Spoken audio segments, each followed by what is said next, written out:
the next topic that we are going to cover under nationalism are the case studies. The first case study in the idea of nationalism is Italy. The idea of nationalism had started spreading all across Europe.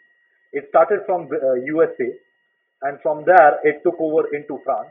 Later on, the idea started spreading all over after the Napoleonic Wars. In Britain itself, the idea had become more and more strong due to the strong and colossal empire that they had created. That created a sense of pride in being a Briton. So the idea of belonging to a common region, sharing a common language became more and more strong. This idea, through these ideas, the people of Italy also thought about their common past, their belonging to a common region, they're sharing a common language and culture, and they came up with the idea of they should also have a common nation, a nation state. So this idea of a united and republican Italian nation was spread by Mazzini, and this he did through a group called Young Italy.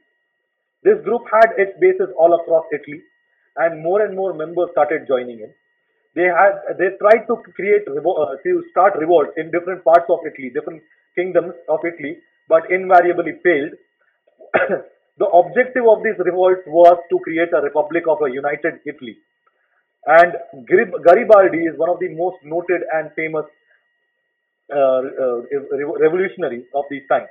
He kept on trying to get this revolt into a success, but was defeated and had to many a times escape to South America. He and his followers wore red shirts to symbolize their readiness to give up their blood and their lives for the revolt, and therefore they were called the Red Shirts.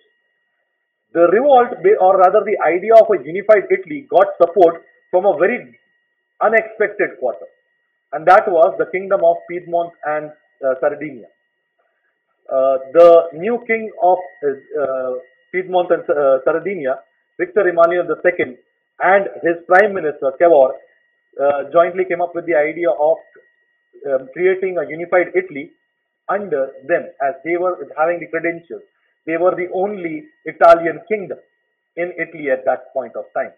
So they decided to do this, not with the objectives of or romantic ideas of revolution and unification of their nation and unification of a region with common language and common ideas, common past, but something more dry. It's called real politics, though it might not be called that at that point of time.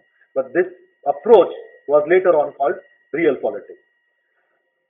They basically got the support of the French against the Austrians who had taken over their territory, the territory of Italy, by giving away the territories of Savoy and Nice to the French in return of their support against Austria. And they took over major parts of the territory that Austria had occupied in Italy, with the exception of Venice. Later, they started pushing south. Now, when they reached halfway, they faced the territory of the Papal States, which was under the Pope.